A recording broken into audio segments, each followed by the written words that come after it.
রাত পোহালে 21শে জুলাইয়ের শহীদদের স্মরণ। মুখ্যমন্ত্রী মমতা বন্দ্যোপাধ্যায়ের ডাকে সাড়া দিয়ে 21শে জুলাইয়ের শহীদ স্মরণের মঞ্চ থেকে মমতা বন্দ্যোপাধ্যায় এবং অভিষেক বন্দ্যোপাধ্যায় তৃণমূল কংগ্রেস কর্মী সমর্থকদের উদ্দেশ্যে আগামী দিনে পথ চলার বার্তা দেবেন। সেই বার্তা শোনার জন্য দার্জিলিং, জলপাইগুড়ি, আলিপুরদুয়ার, শিলিগুড়ি থেকে শুরু করে পুরুলিয়া, ঝাড়গ্রাম, জঙ্গলমহল, বাঁকুড়া থেকে এসে এই লোক উপস্থিত হন কলকাতায়। তাদের রাখা হয়েছে কলকাতার নানা প্রান্তে। তাদের দেখভাল, খাওয়া দাওয়া, নজরদারির জন্য প্রস্তুত রয়েছে তৃণমূল কাউন্সিলর থেকে শুরু করে কর্মী সমর্থকরা। প্রত্যেক বছরের ন্যায় 21শে জুলাই শহীদ দিবসে প্রচুর সংখ্যক কর্মীরা, তৃণমূল কর্মীরা তারা আসে। এখনো পর্যন্ত কতজন এসছে এবং কোথা থেকে আসছে? সকাল থেকে তো অনেকই জেলাগুলো থেকে মানুষজন এসছে, বিশেষ করে পুরুলিয়া জেলার বহু মানুষ এসছেন ইতিমধ্যে আমাদের এই আলিপুর উত্তীর্ণতে। আর আজকে সারাদিন রয়েছে, এখনও প্রচুর লোক আসার কথা রয়েছে। আর প্রত্যেক বছর নেত্রী মমতা বন্দ্যোপাধ্যায় ডাকে 21শে জুলাই বহু সমর্থকরা আসেন, তারা এই আলিপুর স্টেডিয়ামে থাকেন এবং কালকে সকালবেলা এখান থেকে খাওয়া দাওয়া করে তারা ধর্মতলার উদ্দেশ্যে যাবে এবং তারা মমতা বন্দ্যোপাধ্যায়ের কি বার্তা দেয় সেটাই শুনবে। একদমই তাই। সমর্থকরা রোদ, জল, বৃষ্টি মাথায় করে তারা বহু সুদূর জেলাগুলো থেকে এসছেন। একটাই উদ্দেশ্য, আগামীকাল 21শে জুলাই নেত্রী মমতা বন্দ্যোপাধ্যায় আমাদের যেভাবে আমাদের আগামী দিনের পথ নির্দেশনা দেবেন, আমরা সেটাই শোনার জন্য অপেক্ষা করছি। এবং জেলাগুলো থেকে বিভিন্ন জায়গা থেকে যারা এসছেন তারাও সেটাই শুনতে তারা ধর্মতলার উদ্দেশ্যে এই আলিপুর উত্তীর্ণ স্টেডিয়াম থেকে ওদিকে ধর্মতলার উদ্দেশ্যে রওনা দেবে। এখনো পর্যন্ত কতজন কোন কোন জেলা থেকে এসছে? এখনো পর্যন্ত পুরুলিয়া থেকে এসছেন বেশিটাই, আর কিছুটা মুর্শিদাবাদ এসছেন, কিছু বাঁকুড়া থেকে এসছেন।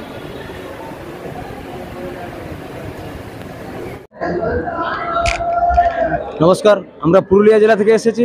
আমরা 19 তারিখে বেরোচ্ছি কালকে, তারপরে টাটাতে রাখছিলাম, তারপরে সকালবেলা আমরা আজাদ হিন্দ এক্সপ্রেসে এসেছি আজকে। তারপরে এখানে টিফিন দিল, তারপরে আমাদের স্নান করার পরে আমাদেরকে ভাত দিবে আশা করি। তারপরে অনেকটা আমরা মোটামুটি 100 জনের মতন এসেছি পুরুলিয়া জেলা থেকে। আরও অন্যান্য লোকেরা আসতে থাকছে প্রত্যেক বছরই। আমরা আজ থেকে প্রায় মোটামুটি আমি 6 বছর ধরে এলাম, আর আশা করি আমি আসতেই থাকবো যতদিন পর্যন্ত মানে কলকাতা। হ্যাঁ, কালকে মিটিং। হ্যাঁ, দিদি কি বার্তা দিবেন সেটা আমরা শুনতে চাই এখানে কলকাতাতে এসে। এমনি তো প্রত্যেক বছরই শুনি, তো এবছর নতুন কিছু বার্তা দেওয়ার জন্য আমরা এসেছি, বা কোনো দিবে নতুন বার্তা কি দেবে দিতে চাই দিদি, তার জন্য শোনার জন্য। আমার নাম অনিল কুরি।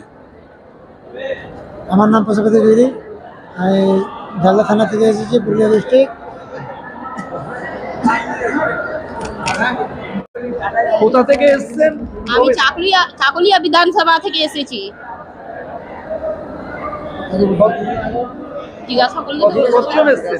আমরা কালকে রাতটা 8টার সময় ঢুকেছি,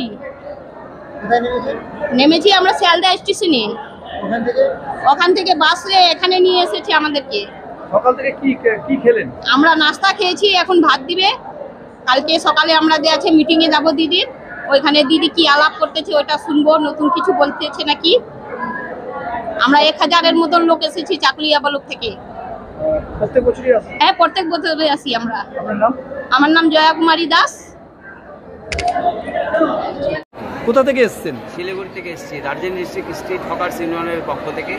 কিছুদিন আগে তো আমাদের হকার উচ্ছেদ হয়েছিল, হকার উচ্ছেদের মাঝখানেও তাও আমরা ছোট ছোট করে এলকারোর ফুটপাতে লাগাচ্ছি। এখন দিদি আমাদের হকারদের হয়ে কি বার্তা দেয় সেটাই আমরা আগ্রহে প্রতীক্ষায় আছি। কবে এসছেন? আমরা আজকে এসেছি। কালকে সকাল সকাল যাবেন, তৃণমূল নেত্রী কি বার্তা দেন সেটাই শুনবেন? সেটাই শোনার জন্য আমরা আগ্রহে বসে আছি। এবং কতজন এসছেন? আমাদের 25 জনের মতন এসেছি আমরা, এদিক ওদিক আরও সবাই আছে। আপনার নাম? গোপাল ঘোষ, দার্জিলিং ডিস্ট্রিক্ট হকার ইউনিয়নের সেক্রেটারি।